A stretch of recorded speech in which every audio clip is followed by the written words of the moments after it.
I had a friend who trained a pheasant to play an old style phonograph. The pheasant would just crank the old style phonograph again and again and again. And they played a vinyl version of Baby Shark over and over and over.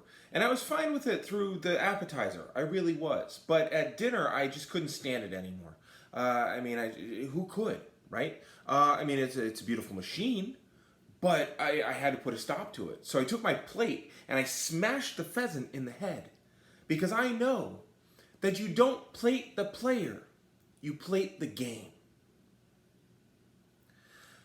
I also had a phobia of deer for the longest time. I went to a beach in Mexico when I was 7 with my parents, and I got attacked by a deer on the beach in Mexico. It was really, really scary. Antlers, hooves, I don't remember too much of it. I just remember getting beaten the shit out of by a deer. For years and years after, anytime anybody wanted to go to Mexico, I said, sure, but if we go to the beach, I'm staying in the hotel. And sure enough, I would stay in the hotel while everybody else enjoyed the beach. Now, to be fair, a lot of people thought it was because I was a ginger, but in fact, it was because I figured a deer would come get me.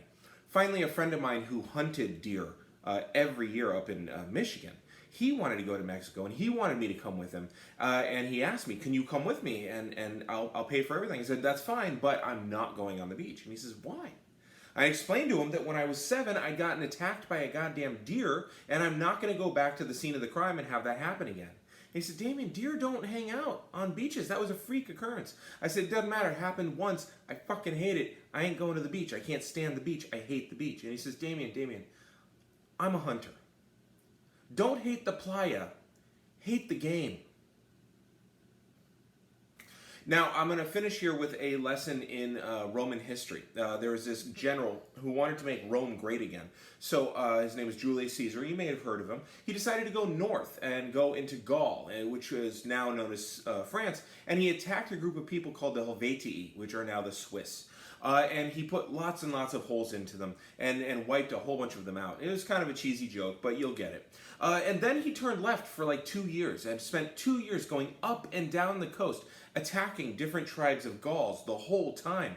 And he kept attacking and attacking all these Gauls. And they weren't really tribes, actually. They were like loose confederations all along the coast, honestly. They were like bands or flocks of seagulls. And so he went all the way up the coast for 2 years and started burning things. And then he turned inland again and ended up in the territory of the Belgae. Now, the Belgae is a territory that we now call Belgium, but it included a whole bunch of other tribes in it, one of which were called the Morini, and they were very specialized. In fact, all the Belgae were specialized tribes.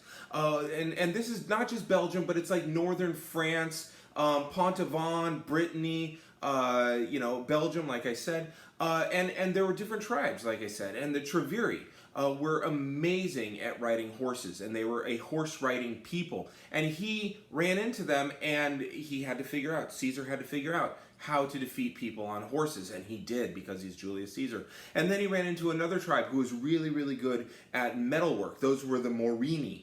And he figured out how to fight them. And that was really good. And then he fought another tribe called the Eburones, who their specialty was ambushes. And he dealt with ambushes for an entire year. And then as he's coming back, he's having to fight the Morini again.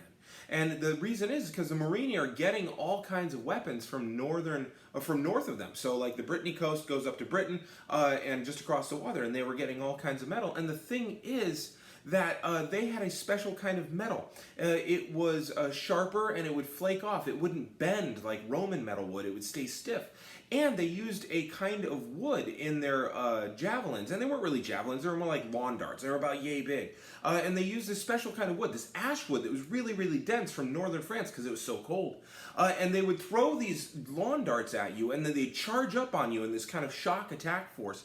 And they would throw them at you, and the best thing about them was they wouldn't bend and they wouldn't break half the time. So after they charged up on you and you ran away, they could actually gather up all of these thrown weapons, and they could actually hit you maybe one more time with their Brittany spears.